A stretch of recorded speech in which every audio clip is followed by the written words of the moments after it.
ನಮ್ಮೆಲ್ರಿಗೂ ಗೊತ್ತಿರುತ್ತೆ ನಮ್ಮ ರೂಟೀನ್ ಪ್ರತಿನಿತ್ಯ ಯಾವ ಥರ ಇರಬೇಕು ನಮ್ಮ ಒಂದು ಲೈಫ್ ಗೋಲ್ನ ರೀಚ್ ಆಗೋಕ್ಕೆ ಹಾಗೆ ನಾವು ಸಕ್ಸಸ್ ಆಗೋಕ್ಕೆ ಅಂತ ಹೇಳಿ. ಬಟ್ ಆದರೂ ಕೂಡ ನಾವು ಅದನ್ನು ಒಂದಿನ ಕಾನ್ಸಂಟ್ರೇಟ್ ಮಾಡ್ತೀವಿ ಮತ್ತು ಸ್ಕಿಪ್ ಮಾಡ್ತೀವಿ. ಯಾಕಂತಂದರೆ ಅದು ಲೇಜಿನೆಸ್ಗೆ ಇರ್ಬೋದು ಅಥವಾ ನಮಗೆ ಇನ್ಸ್ಟೆಂಟ್ ರಿಸಲ್ಟ್ ಸಿಗದಿರೋ ಕಾರಣಕ್ಕಿರಬಹುದು ಅಲ್ವಾ. ಸೊ ಈ ಒಂದು ವಿಚಾರದ ಬಗ್ಗೆ ಇವತ್ತಿನ ವ್ಲಾಗಲ್ಲಿ ಮಾತಾಡೋಣ ಅಂತ ಇದ್ದೀನಿ. ನಿಮ್ಮ ಅನಿಸಿಕೆಯನ್ನು ಕಮೆಂಟಲ್ಲಿ ಶೇರ್ ಮಾಡಿ, ಹಾಗೆ ವ್ಲಾಗ್ನ ಹೆಣ್ವರೆಗೂ ನೋಡಿ ಸಪೋರ್ಟ್ ಮಾಡೋದನ್ನು ಮರಿಬೇಡಿ ಸ್ನೇಹಿತರೆ. Hi hello friends, welcome back to ಮತ್ತೊಂದು ಯೂಟ್ಯೂಬ್ ವ್ಲಾಗ್ಸ್. ಇವತ್ತಿನ ವಿಡಿಯೋ ಹ್ಯಾಸ್ ಯೂಶುವಲ್ ನನ್ನ ಮಾರ್ನಿಂಗ್ ರೂಟೀನಿಂದನೇ ಶುರು ಮಾಡ್ತಾ ಇದ್ದೀನಿ. ಇವತ್ತು ಲೀವ್ ಇತ್ತು, ಮನೇಲೇ ಇದ್ದೆ. ಸೊ ಹಾಗಾಗಿ ಸ್ವಲ್ಪ ಕಾಮ್ ಆ್ಯಂಡ್ ಪೀಸಾಗಿ ಇವತ್ತಿನ ಮಾರ್ನಿಂಗ್ ಸ್ಟಾರ್ಟ್ ಆಯಿತು ಅಂತಲೇ ಹೇಳ್ಬೋದು. ಇಲ್ಲಾಂದರೆ ತುಂಬಾ ಹರಿಬರಿಲಿರುತ್ತೆ, ಹಾಗೆ ಸ್ವಲ್ಪ ಮಾರ್ನಿಂಗ್ ತುಂಬಾ ಬ್ಯುಸಿ ಅಂತಲೇ ಹೇಳ್ಬೋದು. ಬಟ್ ಲೀವ್ ಇದ್ದಾಗ ಗೊತ್ತಲ್ವಾ, ಎಲ್ಲರೂ ಥರ ನಾನು ಕೂಡ ಸ್ವಲ್ಪ ಆರಾಮಾಗೇ ಹೇಳ್ತೀನಿ. ಬಟ್ ಹಂಗಂತ ಹೇಳಿ ಎಲ್ಲ ಸಂಡೇನೂ ಕೂಡ ತುಂಬ ಲೇಟಾಗಿ ಹೇಳಲ್ಲ ನಾನು ಇವಾಗ. ಯಾಕಂದರೆ ಸಂಡೇ ಅಂತಂದರೆ ಕೆಲವೊಂದಷ್ಟು ಪ್ರಿಪ್ರೇಷನ್ಸ್ಗಳು ನನಗೆ ಇದ್ದೇ ಇರುತ್ತೆ. ಸೊ ಹಾಗಾಗಿ ಇಲ್ಲಿ ಬರೋದರೆ ಮಾರ್ನಿಂಗ್ ಎದ್ದು ಫ್ರೆಶ್ ಅಪ್ ಆಗಿ ನಾನು ಹಾಗೆಯೇ ಒಂದು ಲೋಟ ಬಿಸಿ ನೀರನ್ನ ಕೂಡ ಕುಡಿತಾ ಇದ್ದೀನಿ. ನಂತರ ನನ್ನ ಒಂದು ಮೇಯ್ನ್ ಪಾರ್ಟ್ ಅಂದರೆ ಟು ಡೂ ಲಿಸ್ಟ್.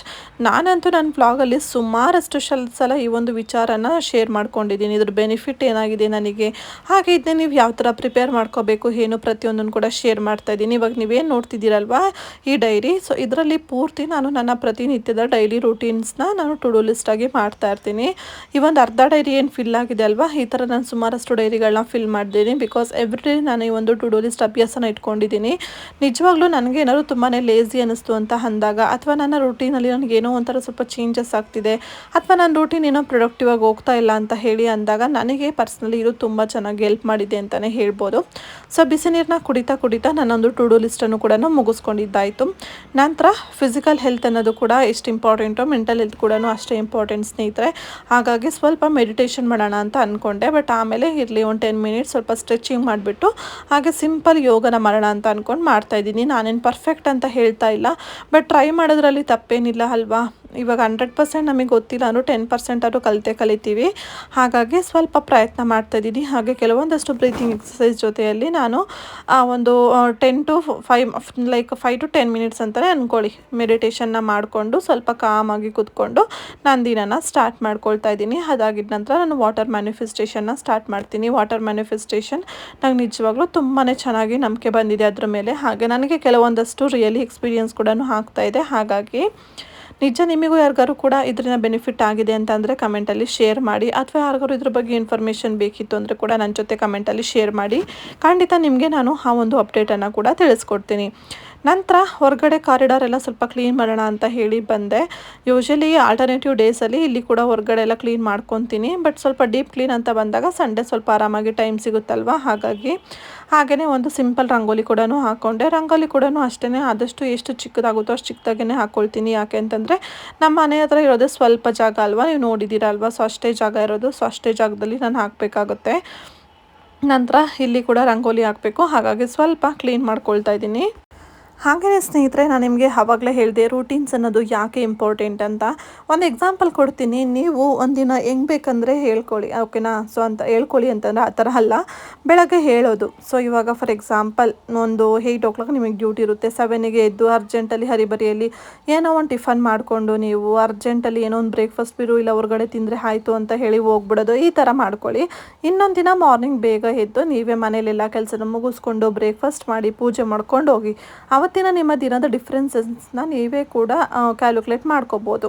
ಯಾಕೆ ಅಂತಂದರೆ ನಿಮ್ಮ ದಿನ ಪ್ರೊಡಕ್ಟಿವ್ ಆಗಿರೋದು ತುಂಬಾ ಇಂಪಾರ್ಟೆಂಟ್. ಇಲ್ಲ ಅಂದರೆ ಇಡೀ ದಿನ ನಮ್ಮ ಮೈಂಡಲ್ಲಿ ನೆಗೆಟಿವ್ ಥಾಟ್ಸ್ ಅನ್ನೋದು ಜಾಸ್ತಿ ಓಡ್ತಾ ಇರುತ್ತೆ. ಹಾಗೆ ನಮ್ಮ ಲೈಫಲ್ಲಿ ಇರುವಂತಹ ಪಾಸಿಟಿವಿಟಿ ಕಡೆ ಗಮನ ಕೊಡದೆ ನಾವು ನೆಗೆಟಿವ್ ಥಾಟ್ಸ್ ಬಗ್ಗೆ ಜಾಸ್ತಿ ಗಮನ ಕೊಡೋಕ್ಕೆ ಶುರು ಮಾಡ್ತೀವಿ. ಆವಾಗ ನಮ್ಮ ಸುತ್ತಮುತ್ತ ಇರುವಂತಹ ಪಾಸಿಟಿವಿಟಿ ನಮ್ಮ ಕಣ್ಣಿಗೆ ಕಾಣಿಸೋದೇ ಇಲ್ಲ. ಹಾಗಾಗಿ ನೀವು ನೋಡ್ಬೋದು, ನಾನು ಒಂದು ಮಾರ್ನಿಂಗ್ ರೂಟೀನ್ ವ್ಲಾಗ್ಸ್ಗಳನ್ನ ಕೂಡ ತುಂಬ ಶೇರ್ ಮಾಡ್ತಾ ಇರ್ತೀನಿ. ಯಾಕಂದರೆ ಅದ್ರ ಮುಖಾಂತರ 1% ಆದರೂ ನಿಮಗೆ ಸ್ವಲ್ಪ ಆದರೂ ಮೋಟಿವೇಟ್ ಆಗಬಹುದೇನೋ ಅನ್ನೋ ಒಂದು ಅಭಿಪ್ರಾಯದಿಂದ ಅಷ್ಟೇ ಸ್ನೇಹಿತರೆ. ಯಾಕಂದರೆ ಕೆಲವೊಬ್ಬರು ನನಗೆ ಇನ್ಸ್ಟಾಗ್ರಾಮಲ್ಲಿ ಕೂಡ ಕಮೆಂಟ್ ಮಾಡಿದ್ದಾರೆ. ಸೊ ನಿಮ್ಮ ಒಂದು ಮಿನಿ ವ್ಲಾಗ್ಸ್ಗಳಿಗಿರ್ಬಹುದು ಅಥವಾ ರೂಟೀನ್ ಬ್ಲಾಗ್ಸ್ಗಳು ಸ್ವಲ್ಪ ಇಷ್ಟ ಆಗುತ್ತೆ ಅಂತ ಅಂದ್ಬಿಟ್ಟು. ಸೊ ಹಾಗಾಗಿ ನಾನು ಅದನ್ನು ಆದಷ್ಟು ಶೇರ್ ಮಾಡ್ತಾ ಇರ್ತೀನಿ.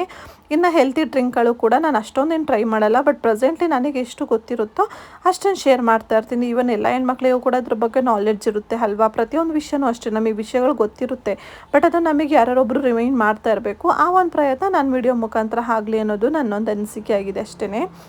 ಇನ್ನು ರೂಟೀನ್ಸ್ ಅನ್ನೋದು ಹೌಸ್ ವೈಫ್ಗಳಿಗೆ ಎಸ್ಪೆಷಲಿ ಹಾಗೆಯೇ ವರ್ಕಿಂಗ್ ಮದರ್ಸ್ಗಳಿಗೆ ತುಂಬಾ ಇಂಪಾರ್ಟೆಂಟ್. ಯಾಕಂದರೆ ನಮ್ಮ ರೂಟೀನ್ ಪ್ರೊಡಕ್ಟಿವ್ ಆಗಿದ್ದಾಗ ಮಾತ್ರ ನಾವು ಇಡೀ ದಿನ ಏನೆಲ್ಲ ಕೆಲಸಗಳನ್ನು ಮಾಡ್ತೀವಿ ಅದನ್ನು ನಾವು ಕರೆಕ್ಟಾಗಿ ಬ್ಯಾಲೆನ್ಸ್ ಮಾಡೋಕ್ಕಾಗತ್ತೆ. ಇಲ್ಲ ಅಂತಂದರೆ ಯಾವಾಗಲೂ ಬೇರೆಯವ್ರ ಮೇಲೆ ಡಿಪೆಂಡ್ ಆಗೋದು ಅಥವಾ ನಾವು ಓವರ್ ಸ್ಟ್ರೆಸ್ ಮಾಡ್ಕೊಳ್ಳೋದು ಇದೇ ಥರ ರಿಪೀಟ್ ಆಗ್ತಾನೆ ಇರುತ್ತೆ ಸ್ನೇಹಿತರೆ. ಹಾಗಾಗಿ ಆದಷ್ಟು ನಿಮ್ಮ ಒಂದು ರೂಟೀನನ್ನು ಪ್ರೊಡಕ್ಟಿವ್ ಆಗಿ ಇಟ್ಕೊಳ್ಳಿ. ಪ್ರೊಡಕ್ಟಿವ್ ಅಂದ ತಕ್ಷಣ ಪರ್ಫೆಕ್ಷನ್ ಅಲ್ಲ. ತುಂಬ ಜನ ಅದನ್ನೊಂದು ಮಿಸ್ ಮಾಡ್ಕೊತೀರಾ. ಪ್ರೊಡಕ್ಟಿವಿಟಿಗೂ ಹಾಗೆ ಪರ್ಫೆಕ್ಷನಿಸ್ಟ್ಗೂ ತುಂಬಾ ಡಿಫ್ರೆನ್ಸ್ ಇದೆ ಸ್ನೇಹಿತರೆ. ಅದನ್ನು ದಯವಿಟ್ಟು ಅರ್ಥ ಮಾಡ್ಕೊಳ್ಳಿ. ಪ್ರೊಡಕ್ಟಿವಿಟಿ ಅಂತ ಬಂದಾಗ ನಾವೆಲ್ಲನೂ ಕೂಡ ಪ್ರಾಪರಾಗಿ ಮಾಡಲೇಬೇಕು, ಮುಗಿಸ್ಲೇಬೇಕು ಅಂತ ಕಾನ್ಸಂಟ್ರೇಟ್ ಮಾಡೋದಲ್ಲ. ನನ್ನ ಕೈಲಿ ಎಷ್ಟಾಗುತ್ತೆ ಅಷ್ಟು ನಾನು 100% ಕೊಡೋಕ್ಕಾಗಿಲ್ಲ ಅಂದರೂ ಅಟ್ಲೀಸ್ಟ್ 30 to 40% ಆದರೂ ಆ ಕೆಲಸಕ್ಕೆ ಕೊಡ್ತೀನಿ. ಬಟ್ ಅದನ್ನ ವಿತೌಟ್ ಮಿಸ್ ನಾನು ಫಾಲೋ ಮಾಡಬೇಕು. ಆ ಥರ ನೀವು ರೂಟೀನ್ನ ಸೆಟ್ ಮಾಡ್ಕೋಬೇಕು.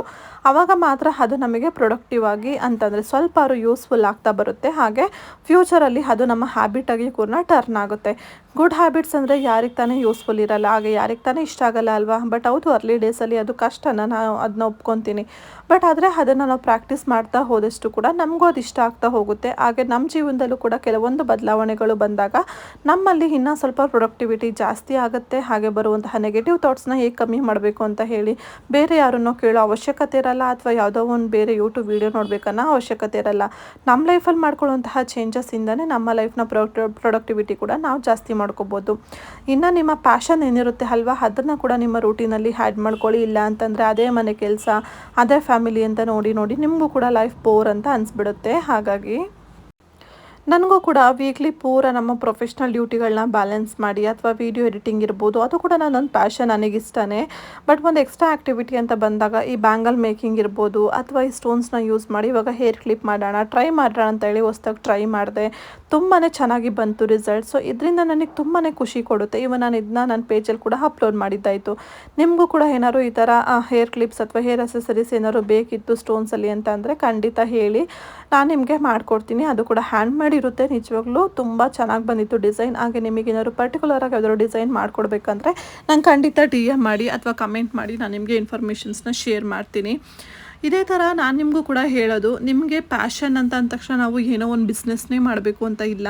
ನಮಗೆ ಎಕ್ಸ್ಟ್ರಾ ಅದಕ್ಕೇನೋ ಒಂದು ನಾವು ಬ್ಯುಸಿ ಇರಬೇಕು ಮೈಂಡ್ ಅಷ್ಟೇ. ಸೊ ನಾವು ಬ್ಯುಸಿ ಇದ್ದಷ್ಟು ಕೂಡ ನಮ್ಮ ನೆಗೆಟಿವ್ ಥಾಟ್ಸ್ ಕಡಿಮೆ ಆಗುತ್ತೆ. ಹಾಗೆ ಬೇರೆಯವ್ರ ವಿಚಾರಗಳ ಬಗ್ಗೆ ನಾವು ಕಾನ್ಸಂಟ್ರೇಟ್ ಮಾಡೋಕ್ಕೆ ಹೋಗಲ್ಲ ಅಲ್ವಾ. ಹಾಗಾಗಿ ಇನ್ನು ಪ್ಯಾಷನ್ ಅಂತ ಹೇಳಿ ಬಂದಾಗ ತುಂಬ ಜನಕ್ಕೆ ಏನೇನೋ ಆಸೆ ಇರುತ್ತೆ. ಬಟ್ ಎಲ್ಲೋ ಒಂದು ಕಡೆ ಲೇಸಿನೆಸ್ಸಿಂದ ಸುಮ್ಮನೆ ಆಗಿಬಿಡ್ತೀರಾ.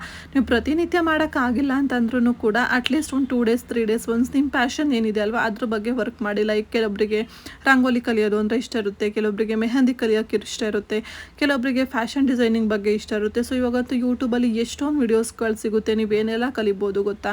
ಅದ್ರ ಬಗ್ಗೆ ಕಾನ್ಸಂಟ್ರೇಟ್ ಮಾಡಿ. ಸುಮ್ಮನೆ ಏನೋ ಬೇಡದಿರೋ ವಿಚಾರಗಳ ಬಗ್ಗೆ ಮಾತಾಡಿ ತಲೆ ಕೆಡಿಸ್ಕೊಂಡು ಯಾಕೆ ಟೈಮ್ ವೇಸ್ಟ್ ಮಾಡಬೇಕು ಅಲ್ವಾ ಅನ್ನೋದು ನನ್ನ ಉದ್ದೇಶ ಅಷ್ಟೇ. ಯಾಕಂದರೆ ಟೈಮಿಗೆ ತುಂಬಾ ಬೆಲೆ ಇದೆ ಸ್ನೇಹಿತರೆ, ಓಕೆನಾ. ಸೊ ಒಂದೊಂದು ನಿಮಿಷ ಕೂಡ ಮುಗಿದೋದ್ಮೇಲೆ ಖಂಡಿತ ನಮ್ಗೆ ಅದು ರಿಟರ್ನ್ ಸಿಗಲ್ಲ. ಇಲ್ಲ ಕೆಲವೊಬ್ಬರಿಗೆ ಏನೋ ಫಿಸಿಕಲ್ ಹೆಲ್ತ್ ಬಗ್ಗೆ ಕಾನ್ಸಂಟ್ರೇಟ್ ಮಾಡಬೇಕಿರುತ್ತೆ, ಇಲ್ಲ ಅಥವಾ ಬೇರೆ ಏನೋ ಒಂದು ಪ್ಲ್ಯಾನ್ಸ್ ಇರುತ್ತೆ. ಸೊ ಅದ್ರ ಬಗ್ಗೆ ರಿಸರ್ಚ್ ಮಾಡಿ ಹೇಗೆ ಏನು ಎತ್ತ ಎಲ್ಲನೂ ತಿಳ್ಕೊಳ್ಳಿ. ಸೊ ಈ ಥರ ಇದ್ದಾಗ ನಿಮ್ಮ ರೂಟೀನ್ ನಿಮಗೆ ಯಾವತ್ತೂ ಕೂಡ ನಿಮ್ಮ ಲೈಫ್ ಬೋರ್ ಅಂತ ಅನಿಸಲ್ಲ. ಹಾಗೆ ಅಯ್ಯೋ ನನ್ನ ಲೈಫ್ ಏನಪ್ಪ ಏನೋ ಪ್ರೊಡಕ್ಟಿವ್ ಆಗಿ ಆಗ್ತಾನೆ ಇಲ್ವಲ್ಲ ಅಂತ ಕೂಡ ಅನಿಸೋದಿಲ್ಲ. ಒಂದು ಹೇಳ್ತೀನಿ ಸ್ನೇಹಿತರೆ, ನಮಗೆ ಹೇಳ್ತೀವಿ ಅಲ್ವಾ, ಪ್ರೊಡಕ್ಟಿವಿಟಿ ಇರ್ಬೋದು ಅಥವಾ ನಮ್ಮ ಇಂಟ್ರೆಸ್ಟ್ ಇರ್ಬೋದು, ಎಲ್ಲದೂ ಕೂಡ ತುಂಬಾ ಡಿಫ್ರೆಂಟ್ ಇರುತ್ತೆ. ನಾನು ಹೇಳೋದಿಷ್ಟೇ, ಯಾವಾಗಲೂ ತುಂಬ ಓವರ್ ಪರ್ಫೆಕ್ಷನಿಸ್ಟಾಗಿ ಇರೋಕ್ಕೆ ಹೋಗ್ಬಿಡಿ, ಓಕೆನಾ. ಇಟ್ಸ್ ಓಕೆ ಅಂತ ಬಿಟ್ಬಿಡಿ ಅಂದ ತಕ್ಷಣ ಕಂಪ್ಲೀಟಾಗಿ ಆ ಟಾಸ್ಕ್ನ ರಿಮೂವ್ ಮಾಡಿ ಅಂತ ಅಲ್ಲ. 100% ಅದು ನಿಮ್ಮ ಕೈಲಿ ಆಗ್ತಿಲ್ಲ ಅಂತ ಅಂದಾಗ ಅಟ್ಲೀಸ್ಟ್ ಒಂದು ಅರ್ಧ ಭಾಗ ಆದರೂ ನಾನಿವತ್ತು ಆ ಟಾಸ್ಕ್ನ ಕಂಪ್ಲೀಟ್ ಮಾಡ್ತೀನಪ್ಪ ಅನ್ನೋ ಒಂದು ಗುರಿನ ಇಟ್ಕೊಂಡು ನಿಮ್ಮ ಜೀವನದಲ್ಲಿ ಏನಾದ್ರು ಸಾಧಿಸೋದಿದ್ರೆ ಖಂಡಿತ ಮಾಡ್ಕೊಳ್ಳಿ. ಯಾವಾಗಲೂ ಸಾಧ್ಯ ಅಂತ ಅಂದಿದ ತಕ್ಷಣ ಏನೋ ಗಿನ್ನಿಸ್ ರೆಕಾರ್ಡ್ ಮಾಡಬೇಕು ಅಂತ ಇಲ್ಲ. ನಿಮ್ಮ ಲೈಫಲ್ಲಿ ನಿಮಗೇನು ಇಂಪಾರ್ಟೆಂಟ್ ಇರುತ್ತೆ ಅದನ್ನು ಕಂಪ್ಲೀಟ್ ಮಾಡ್ಕೊಳ್ಳಿ. ಹಾಗಾಗಿ ಹೇಳ್ತಾ ಇದ್ದೀನಿ. ಸೊ ಐ ಹೋಪ್ ಇವತ್ತಿನ ಈ ಒಂದು ನನ್ನ ವ್ಲಾಗ್ ನಿಮಗೆ ಇಷ್ಟ ಆಗಿರ್ಬೋದು ಅಂತ ಅಂದ್ಕೊತೀನಿ ಸ್ನೇಹಿತರೆ. ನಾನು ಮಾರ್ನಿಂಗಿಂದನೇ ವ್ಲಾಗ್ನ ಶುರು ಮಾಡ್ಕೊಂಡಿದ್ದೆ. ಸೊ ಎಷ್ಟಾಗುತ್ತೋ ಅಷ್ಟು ಶೂಟ್ ಮಾಡಿ ನಿಮ್ಮ ಜೊತೆ ಶೇರ್ ಮಾಡಿದ್ದೀನಿ. ಹಾಗೆ ನೋಡ್ತಾ ಇದ್ದೀರಲ್ವ, ಈ ಒಂದು ಸೆಂಟರ್ ಏರ್ ಕ್ಲಿಪ್ನ ನಾನು ಟ್ರೈ ಮಾಡಿದ್ದೆ. ಖಂಡಿತ ತುಂಬಾ ಚೆನ್ನಾಗಿ ಬಂದಿದೆ. ಹಾಗೆ ಡಿಸೈನ್ ಅಂತೂ ಹಾಕೊಂಡಾಗ ಕೂಡ ತುಂಬ ಚೆನ್ನಾಗಿ ಕ್ಯೂಟಾಗಿ ಕಾಣಿಸುತ್ತೆ. ಹಾಗೆ ಮಕ್ಕಳಿಗಿರ್ಬೋದು ದೊಡ್ಡವ್ರಿಗಿರ್ಬೋದು ಕೆಲವೊಂದು ಸಲ ಈ ಥರ ಕ್ಲಿಪ್ಸ್ಗಳು ಬೇಕಾಗುತ್ತೆ ಅಲ್ವಾ. ಸೊ ಅದನ್ನು ಕೂಡ ಕುಂದನ್ನಲ್ಲಿ ಮಾಡಿದ್ದೆ. ಔಟ್ಪುಟ್ ಅಂತೂ ಸೂಪರಾಗಿ ಬಂದಿದೆ. ನೀವೇ ನೋಡ್ತಾ ಇದ್ದೀರಲ್ವ, ಹೇಗಿತ್ತು ಅಂತ ಹೇಳಿ ಕಮೆಂಟ್ ಮಾಡಿ. ಹಾಗೆ ಇವತ್ತಿನ ಬ್ಲಾಗಲ್ಲಿ ನಾನು ಹೇಳಿದಂತಹ ಅಷ್ಟು ವಿಚಾರಗಳ ಬಗ್ಗೆ ನಿಮ್ಮ ಅಭಿಪ್ರಾಯನ ಕಮೆಂಟ್ ಮುಖಾಂತರ ನನ್ನ ಜೊತೆ ಶೇರ್ ಮಾಡ್ಕೊಳ್ಳಿ ಸ್ನೇಹಿತರೆ. ನಾನು ಹೇಳಿದ್ದಲ್ಲಿ ಏನಾದ್ರು ತಪ್ಪಿದರೆ ದಯವಿಟ್ಟು ಕ್ಷಮೆ ಇರಲಿ. ಐ ಹೋಪ್ ಎಲ್ರಿಗೂ ಕೂಡ ನಿಮ್ಮ ರೂಟೀನ್ ಯಾಕೆ ಇಂಪಾರ್ಟೆಂಟ್ ಅಂತ ಅರ್ಥ ಆಗಿದೆ ಈ ವಿಡಿಯೋ ಮುಖಾಂತರ ಅಂತ ಅಂದ್ಕೊಂಡು ಇವತ್ತಿನ ವ್ಲಾಗ್ನ ನಾನು ಇಲ್ಲಿಗೆ ಎಂಡ್ ಮಾಡ್ತಾ ಇದ್ದೀನಿ. Thank you so much. ಹಾಗೆ ಮಿಸ್ ಮಾಡಿದೆ ನಮ್ಮ ಚಾನಲ್ನ ಸಬ್ಸ್ಕ್ರೈಬ್ ಮಾಡ್ಕೊಂಡು ಸಪೋರ್ಟ್ ಮಾಡಿ. ಯಾಕಂದರೆ ಕೆಲವೊಬ್ಬರು ವಿಡಿಯೋ ನೋಡ್ತಾ ಇದ್ದೀರಾ ಬಟ್ ಸಬ್ಸ್ಕ್ರೈಬ್ ಮಾಡ್ಕೊಳ್ತಾ ಇಲ್ಲ. ಹಾಗಾಗಿ ಇದು ನನ್ನ ಒಂದು ಪುಟ್ಟ ರಿಕ್ವೆಸ್ಟ್. ಓಕೆನಾ? Take care. ಬಾಯ್.